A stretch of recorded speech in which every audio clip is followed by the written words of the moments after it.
it's a responsibility, and you're given the opportunity to do something for someone else.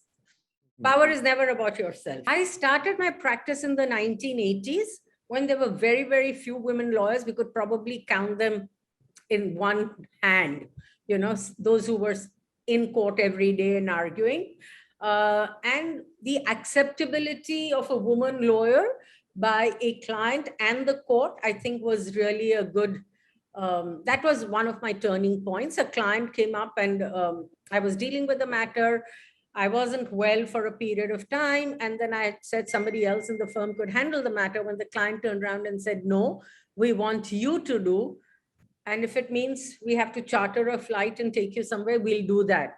I thought that sort of acceptability for a woman lawyer in the 80s was a very big thing. And I think that acceptability, you know, makes you want to do more. It was a big challenge to get accepted. And once you're accepted, then of course, everything's open for you. I think the phase before acceptability was a tough phase, because you were constantly working and trying to work twice as hard to prove you were half as good as, you know, another man in the profession.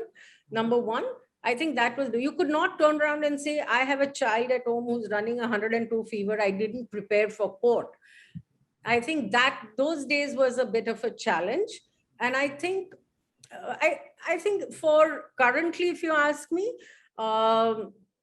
managing growth, because growth entails a whole lot of things, including systems, processes, managing the aspirations of the younger people, you know. So it's not tough, but it needs process, it needs thought, it needs a whole lot of different thinking.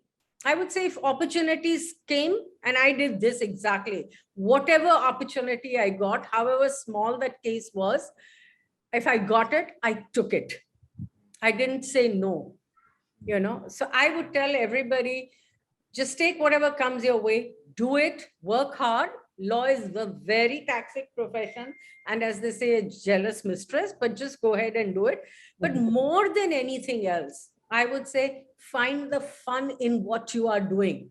You cannot do this consistently and sustain what you're doing for a long period of time unless you find the fun in what you're doing.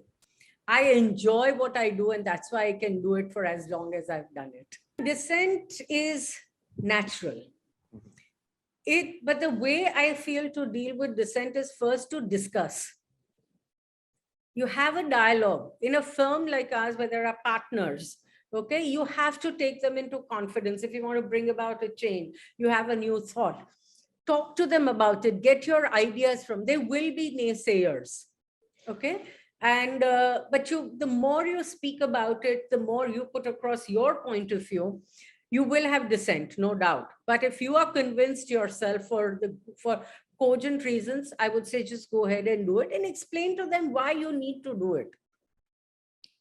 This is a challenge all leaders face. I think being prepared, and I don't know, maybe I'm just fearless or something to that extent, but you have to make your point of view known. And it's not been easy for people to, you know, to openly and say, but if you have conviction in what you're saying, just stand by it, I would say. I think at some point people learn to respect you. Even today, I find the younger women, particularly women in the profession, or younger women, when they come onto the board level, they come very well prepared. We come in category 1 of insider trading, cannot invest in shares. I do not invest in shares of any company. It's mutual fund investment. You have to keep an eye on your investments for sure. I love cooking. It's, again, I think it's creating something. And I love cooking. I read a lot. And if I don't feel like reading on a particular day, maybe music.